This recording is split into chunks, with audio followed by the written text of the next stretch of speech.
ዘመኑ የቴክኖሎጂ ነው። ይህን ቴክኖሎጂ መጠቀም የመረጃ ተደራሽነትንና ፍጥነት ምክንያት ዓለም አንድ እንድትሆን አድርጓታል።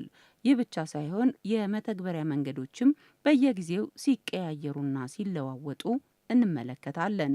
በአሁኑ ሰዓት የማህበራዊ ሚዲያ ተጠቃሚዎች ቁጥር ከፍተኛ እንደሆነ ይገለጻል። ማህበራዊ ሚዲያ ለመልካምና ለበጎ ተግባር በመጠቀም ራሳቸውንና ሀገራቸውን የሚጠቅሙ ብዙዎች ናቸው።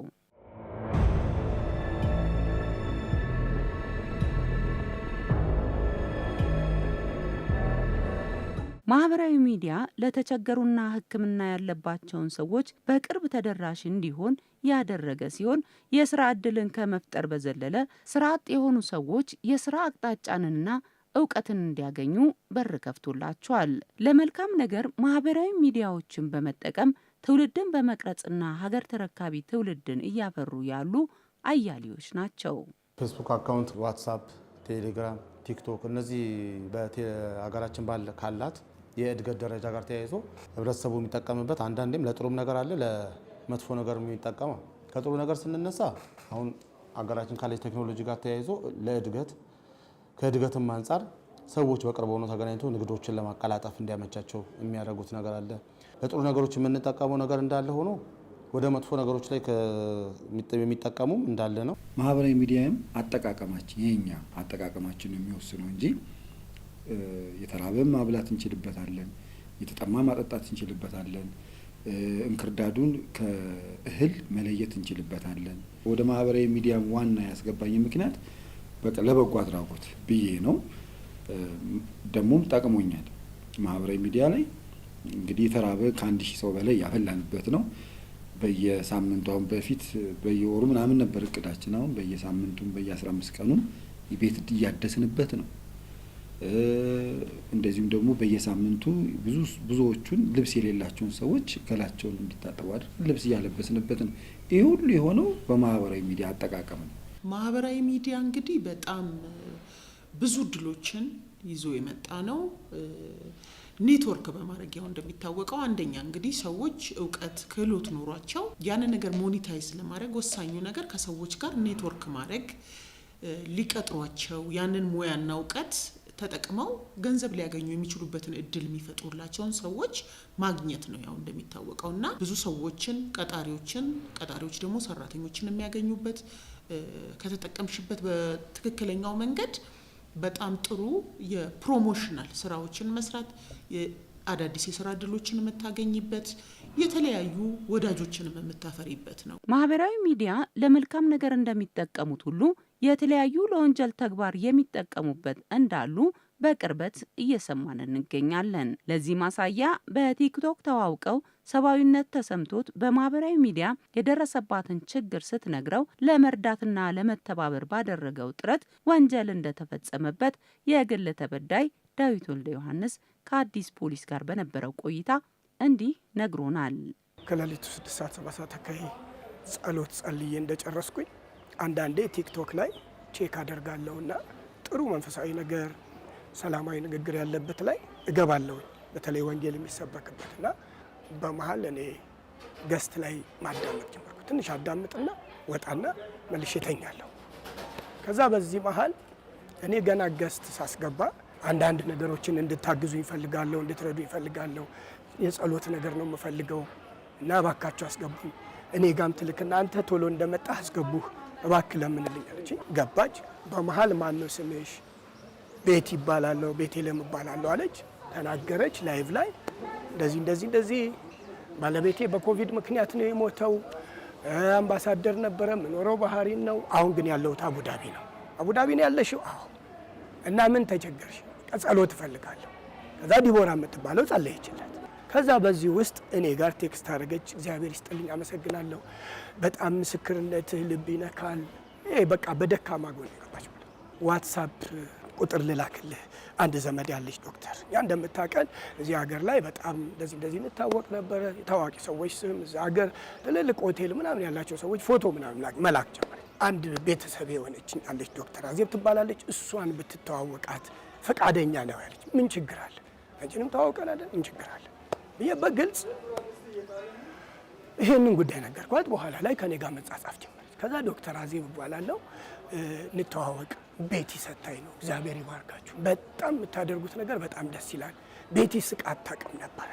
በዚህ ሁኔታ ውስጥ እያለው ስትጽፍልኝ መዝሙር እየቀላቀለች ድምፅ ትልክልኝ ጀመር። ቮይስ በተጠረጠረችበት ወንጀል ላይ ሁለቱንም ስልክ ቁጥር ተመዝግቧል። ቁጭ ብለው ሲጠይቋት በሁለቱም ስልክ ታወራኝ እንደነበረና በዋትሳፕ ሁለቱም ዶክተር አዜብን ብላ የምታወራኝ እሷ እንደሆነ ቤቴሌም እሷ እንደሆነ አድርጋ ነው በደንብ የገለጸችው። አጭበርባሪዎች ወይም ለማታለል የፈለጉ ሰዎች የውስጥ ማንነትን በማጥናት አሳዛኝ ሆነው በመቅረብ የማታለያ መረባቸውን ይጥላሉ። የግል ተበዳይ ዳዊትም የሰማውን አምኖ ለትብብር ባደረገው በጎ ተግባር ገንዘብ እንደተወሰደበት ይገልጻል። እንደው ቤትዬ ነገ ኤሌክትሪክ ጌቱ ከተሳካና ከመጣች አንድ ጓደኛችን ከአርባ ምንጭ ወደ ሻሸመኔ አቦ ሊያነግሱ ሄደው በመኪና አደጋ ሞቷል። ፌስቡኩ በሙሉ ነበር። አንደኛው ወንድ ትለኛለች የጓደኛችን ወንድም ነው። መምጣት ስላልቻለች ፍቃድ ስለሌላት ገንዘብ አዋተናል፣ ቤት ይዛ ትመጣለች። በጣም ጥሩ፣ ችግር የለም ከእሷ ጋር ሆነ እናቀብላል። ግን ለዚህ ለአደጋው ላለበት ነገር ከዛ ስክሪን እንትን እያደረጉ ስለሆነ ገንዘብ አዋተናል $750 ቤቲ ስትመጣ ነገ ስትመጣ በዚህ አካውንት ብታስገቡ 11 ሰዓት 10 ሰዓት አካባቢ በእኛ ከቀኑ ቴክስት አደረገችልኝ። ወደ 68 ሺህ ብር እነዚህ ሰዎች ፈለጉ። በእርግጥ ገንዘቡም አለ እና ቤቲ ነገ አንደኛውን ስትመጣ ከብት መግዛት ፈለጓለች። ወዲያው ጓደኛዬ ዘውድ ይባላል ለሱ እጄ ላይ ያለው 45 ሺህ ብር ስለነበር ወደ እሱ አካውንት ላኩ። ምንድነው አለ ይሄን 90 ሺህ ብር ቅድምን ያስገብቼ ነበር። ፌስቡክ ላይ አይተህ የለ አቦ አንግሰው ሲመለሱ በመኪና አደጋ ከሞቱት ውስጥ አንዷ አሁን ነገ የምትመጣ የጓደኛቸው ወንድም ነው እና ብሩን ይዛ እየመጣች ስለሆነ ብሩን ሲመጣ ስለምንተካ እባክህ አንተ 23 ሺህ ብር ጨምር አልኩትና 68 ሺህ ብር እንደገና አስገባ። ካስገባ በኋላ ግን ሌሊቱን ሙሉ አብሰለሰለኝና ከብት እንዴት አሁን 2 ወር ጾም ነው። በዚህ ወዳዲ ጾም ላይ በምን ምክንያት ነው ከብት ነው? ዋትስአፕ ስከፍት ማአት መልእክት መጣ። 42 ሺህ ብር እነዚህ ሰዎች በዚህ አካውንት በቅድሙ አካውንት አስገባና 200 ሺህ ብር እስከ 6 ሰዓት አካውንት ካለ ላክ ማንተ አካውንት እናስገባ። እኔ ኤሌክትሪክ ትኬት ስለሆነ ተጠባቂ ስለሆነ ዛሬ አትሄጂም አለኛለች። በቃ እስከ 6 ሰዓት 200 ሺህ ብር አስገባለሁ 42 ሺህ ብሩን ስጥልኛለች። ቼክ ባረግ 4 ሰዓት 5 ሰዓት ምናምን አላኩም እኮ ብዬ ጻፍኩላት። ምን አለችኝ? ዶላር ስለቀነሰባቸው ለዛ ነው ያላስገቡት። በቃ ነገ ኦልሬዲ ብሩን እኮ ሰጥቼዋለሁ አለች። ከላከ አንተ ቤቲ ነገ ስትመጣ ለሷ ትሰጣታለህ፣ ችግር የለውም ባይ ምንም የለም። ማታ ምንም ነገር እዚህ ጋር ዶክተር አዜብ ሆና ስለ ቤቲ በቃ ደስታዋ ሰላሟ እንደተጠበቀ ስለምትነግረኝ በደስታ ነው የምጠብቀው። እግዚአብሔርን እያመሰገንኩ አሁን ወደ ኤርፖርት ወደ ዲዩቲ ፍሪ ገብቻለሁ።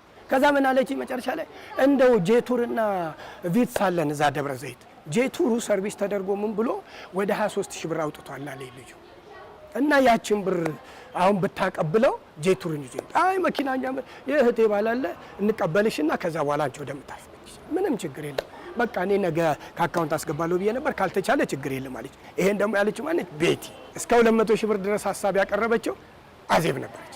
በኋላ ላይ ልክ ይሄንን እንዳደረገች ብናይ ለሊት 9:45 መጣን። ፕሌኑ ገባ። እስከ 2 ሰዓት ብንጠብቅ ምንም ወፍ የለም። ሁለት ማንነትን በመያዝ የግል ተበዳይ ላይ የማታለል ወንጀል ስትፈጽም የነበረች ተጠርጣሪን በመያዝ ሂደት ገንዘብ ተቀባይ የነበረውን ተጠርጣሪን ጨምሮ ፖሊስ ጠንካራ ክትትልና ቁጥጥር በማድረግ ሊይዝ መቻሉን የአራዳ ክፍለ ከተማ ፖሊስ መምሪያ ወንጀል ምርመራ ቲም ኃላፊ ኢንስፔክተር ዘሪሁን ኩምሳ ገልጸዋል።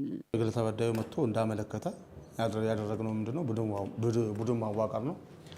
ቡድን ስናዋቀር የምርመራ ክትትሎችን አንድ ላይ በማድረግ ተያይዘው ይህንን ወንጀል በትኩረት እንዲሰሩ ተገለጸላቸው።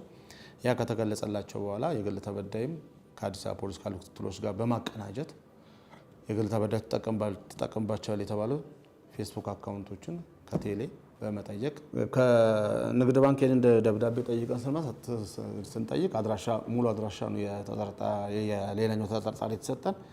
የግል ተጠርጣሪዋ ግን ይህንን ወንጀል ስትፈጽም ያው ከሱ ጋር የተጻጻፋቸው የተለያዩ ማስረጃዎች ከቴሌ የወሰድነው አለ። ያ ምንድነው ራሷን በሁለት ስም አድርጋ የተለያዩ ፎቶዎችን በመላክ የግል ተበዳይ እምነት እንዲጥል በማድረግ የተለያዩ ሰዎችን ፎቶ ቴክስት በማድረግ አቡዳቢ እንዳለች የሚገልጽ ቦታዎችን ፎቶ እያነሳች የምትልክለትና በቴክስት ከሱ ጋር የሚገናኙበት ሁኔታ ነው የነበረው። በአጠቃላይ ገንዘቡ 158 ሺህ ብር ነው በቴክስት የተላከላት በሞባይል ባንኪንግ የግል ተበዳይ የላከላት ነው። በእነዚህ አካውንትስ የሚጠቀማል ተብሎ የሚገለገለው ግለሰብ አድራሻ ካወጣን በኋላ ወደ መያዝ ስራ ነው ነው።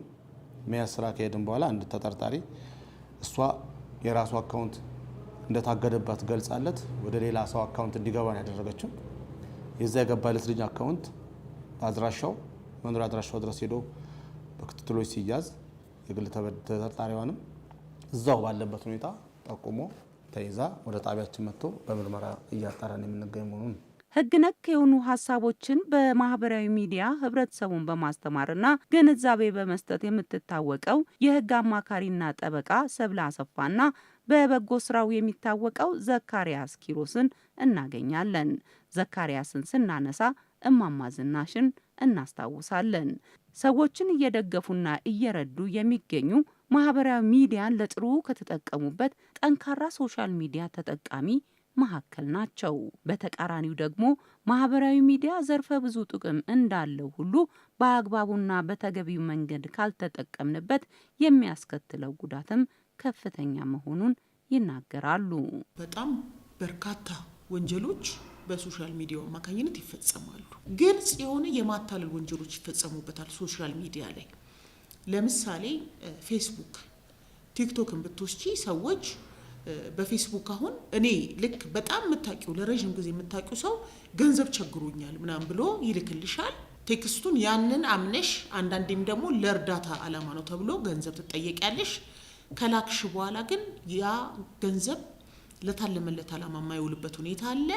ከዚሁ ጋር በተገናኘ ደግሞ ሀከሮች አሉ። ባይዘዌ ለምሳሌ እኔ በርካታ ሰዎች የሚከተሉኝና ብዙ ሰው የሚያምነኝ ከሆነ የኔን አካውንት ሀክ ተደርጎ በእኔ አማካኝነት እኔ እንደላኩት ተደርጎ ለበርካታ ሰዎች የእርዳታ ጥያቄ ቀርቦ ብዙዎች የሚዘረፉበት ሁኔታ በተደጋጋሚ ይስተዋላል። አሁን ቲክቶክ ላይቭ ላይ የሚፈጸሙ ነገሮች አሉ። ለምሳሌ ጸልዩልኝ የሚለው በጣም ሀብታም መሆናቸውን የሚፈልጉት ጸሎት ብቻ መሆኑን ከገለጹ በኋላ ግን ሰዎች ያንን ትክክለኛ ማንነታቸው ያነው ወይ ተብሎ ሲጣራ ያማይሆኑበት ቲክቶክ ላይቭ ላይ ገብታ በድምጽ ያቀረበችው ማንነቷ ትክክለኛዋ ማንነት የማይሆንበት ዱባይ ነኝ ብላ አዲስ አበባ ሆና እርዳታ የምትሰበስብ ዱባይ ሆነው ደግሞ አውሮፓንን እያሉ ሴቶችን የሚያታልሉ ወንዶች አሉ። የሚፈጸመው የማታለል ወንጀል ሲሪየስ የምትይው አይነት ነው። ያው በኢትዮጵያ በፌዴራል ወንጀል ሕጉ አሁን 692 በግልጽ የማታለል ወንጀል እስከ 5 ዓመት የሚያስቀጣ ነው። እንደዚህ ትክክለኛ ማንነትሽን ደብቀሽ ፌክ አርገሽ ገንዘብ ለማግኘት ያልሆንሽውን ሆንኩ ብለሽ አንዳንዴም አካውንቴ ተዘረፈ የሚል ፎልስ አሊጌሽን ሆኖ ይገኛል። ለምሳሌ ይሄንን ያህል ዶላር ከአካውንቴ ስለወጣ እርዱኝ ይባላል። ያ ነገር በኋላ ሲጣራ ትክክል የማይሆንበት ሁኔታ አለ። ብዙ ወንጀሎች ይፈጸሙበታል። ከዛም ባሻገር አንዳንዴ የማህበረሰቡን ህልውና የሚነኩ ነገሮችም አደገኛ ነገሮችም ሲሰሩበት ታያለሽ። ለባለቤቴ ዘካሪያስ ነኝ ብሎ የላከ ሰው አለ። ዘካሪያስ ነኝ፣ ስለዚህ የሆነ ሰው ተቸግሯል እባክሽን ምናምን ብሎ አካውንት ሁሉ ልኳል፣ የባንክ አካውንት። ከዛኛ ዝም ብለን እናወራዋለን ሁሉ ነገር ስክሪንሾት አደረግን፣ ለሚመለከተው አደረስን። ከዛ መጨረሻ ላይ ያው አውቀን በጣም 5 ብር ነው 1 ብር ምናምን የላክንለት። ከዛ አወቀ፣ ጠፋ። ሁሉ መልከ ብዙ ነው የማጭበርበር ማህበራዊ ሚዲያ ላይ ራሱ የሚያውቁትም ሰው ቢሆን ራሱ ስልክ ጠይቀው ደውለው ወይም ደግሞ እንግዲህ ዘመኑ ቴክኖሎጂ ነው፣ ዋትሳፕ አለ፣ ቴሌግራም አለ፣ ቪዲዮ ኮል ደውለው አረጋግጠው ካልሆነ ምንም አይነት እርዳታ ባያደርጉ የተሻለ ነው የሚሆነው። አንዳንድ ተጠራጣሪዎች ዘካሪያስ ነህ ይሉኛል። አዎ ብዬ ቮይስ ልክላቸዋል። አያምኑም፣ ጎበዞች ናቸው፣ አያምኑም። ከእንደገና ደግሞ እስቲ አንድ ጊዜ እንትን እናውራ ይሉኛል። የራሳቸው ይደብቁና እኔ ራሴን አሳያቸዋለሁ። አይ ራስን ይላሉ። ከዛ ማድረግ የሚችሉትን የሚፈልጉትን ያደርጋሉ። በጎ አድራጎት ስራ ማለት ነው። እስከዚህ ድረስ ሂደው ማረጋገጥ መቻል አለባቸው። አሁን እንግዲህ ከኛ ተሞክሮ እንኳን ብታይ እማማ ዝናሽ አሁን ላይና ስናገኛቸው ያላቸው በህዝብ ዘንድ አንድ አይደለም። ለምን ሆነ? በሀቅ ስለተሰራ ሌላ ነገር የለውም። ማህበራዊ ሚዲያውን ባክ ስለተጠቀምንበት ነው። ይሄ ሶሻል ሚዲያው ራሱ የከፈለው ዋጋ ነው። እኛ ስራችን ነበር የምንሰራው። እማማ ዝናሽ ጋር እየሄድን ቤት ስንጠርግ፣ ቤት ስንወለውል፣ ምግብ ስናቀብላቸው፣ ልብሳቸውን ስንቀይር፣ ወክ ስንወስዳቸው ምናምን እያንዳንዷን ስቴፕ በማህበራዊ ሚዲያ ላይ ለካ ማህበራዊ ሚዲያ ራሱ ምን እያለ ነው እየከፈለን ነው። እየሄድን አሁን በእማማ ዝናሽ ስም የበጎ አድራጎት ድርጅት ከሲቪል ማህበረሰብ ባለስልጣን ላይሰንስ ተቀብለን እስከ መስራት ደርሰናል። ይሄ እንግዲህ ከፋይ ነው። ይሄ ማህበራዊ ሚዲያው በጎ ነገር ከተጠቀምሽበት በጎ ነገር ነው የሚከፍልሽ።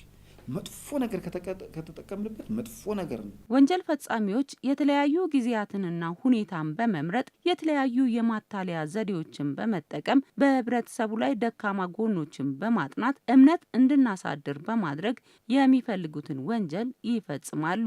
በተለይ ደግሞ ዘመኑ የማህበራዊ ሚዲያ ከመሆኑ አንጻር በማህበራዊ ሚዲያ የሚፈጸሙ ወንጀሎች በርካቶች ናቸው። እነዚህን ወንጀሎች ታዲያ ልንጠነቀቅና ልንከላከል ይገባል። አንደኛ የግል ተበዳዮችን አካውንት ሀክ በማድረግ ሆስፒታል ተኝቻለሁ ይህን ያህል ገንዘብ ላክልኝ ብሎ የተለያዩ ገንዘቦችን የመቀበል ሁኔታ። ሁለተኛ እንደ ተጠርጣሪዋም ያው አገር ውስጥ ቁጭ ብሎ ሌላ ሀገር ነኝ እንደዚህ ችግር ገጥሞኛል፣ ችግር የገጠማቸው ሰዎች አሉ። እነዛን ሰዎች ለመርዳት በሚል አሳሳች ነገር የሚጠቀሙ አሉና ያው ሚዲያ ጥሩ ጎንም መጥፎ ጎንም እንዳለ ነው መግለጽ እንፈልገው። ወንጀል ሰርቶ የትኛው ሰው ነው ጥሩ እንቅልፍ የሚተኛው? የትኛው? ስለዚህ በተሻለ አቅም ራስን ማህበራዊ ሚዲያ ላይ ወንጀልን ከመስራት የተራበ ማብላት፣ የተጠማ ማጠጣት፣ የታረዘ ማልበስ እግዚአብሔር የሰጠን በሰዎች ላይ አድሮ እንግዲህ እግዚአብሔር የሰጠን ጸጋ ነውና ጸጋችንን ደግሞ በአግባቡ እንጠቀምበት። እኔ እንዲህ ከተታለሉ ስንቱ ነው በየቤቱ እያለቀሰ ያለው? ምክንያቱም ይሄ ነገር ተመልከች፣ የባህሪን ስልክ ቁጥር አለው ኖራለሁ ያለችው አቡዳቢ ነው። ስለዚህ የትኛውም ሰው እኔ ባልሆንና ፈርዘር እንደዚህ ጥሼ ባልሄድ ኖሮ እነዚህን ሰዎች አታገኝ ማግኘትም አይችልም ሌላ ሰው። በተለይ በሶሻል ሚዲያ ላይ በቲክቶክ ላይ የተገለጠ ማንነት የሌላቸው ሰዎችን በድምጽ ብቻና በእንትን በፌክ የሚጠቀሙ በመንፈሳዊ ሰበብ በኦርቶዶክስ ሊሆን ይችላል፣ በፕሮቴስታንት ሊሆን ይችላል፣ በሙስሊም ሊሆን ይችላል። በእንደዚህ አይነት ነገር እንንቃ።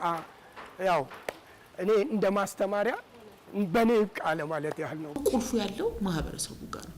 በተለይ ቲክቶክ ደግሞ በጣም ነው የሚገርምሽ አልጎሪዝሙን። ዛሬ እንደዚህ ብዬ 2 ሰከንድ ያየሁትን ነው ነገ ምን ይመጣልኝ። ስፖርት ላይ ያተኮርኩ ሰሞን ሪፒትድሊ ስፖርት ይመጣል። ስድብ ላይ ካተኮርሽ እንደዛው ነው ማለት ነው። እና ማህበረሰቡ ማን ነው ሶሻል ሚዲያ እንዳጠቃቀማችን ነው። ብፌ ነው ይዞልሽ የሚመጣው። ወደታች የሚያደርገን ነገር አለ፣ የሚያሳድገንም ነገር አለ። ልትማሪ ትችያለሽ፣ ደግሞ ልትመረዥም ትችያለሽ። የምትመርጪው አንቺ ነሽ።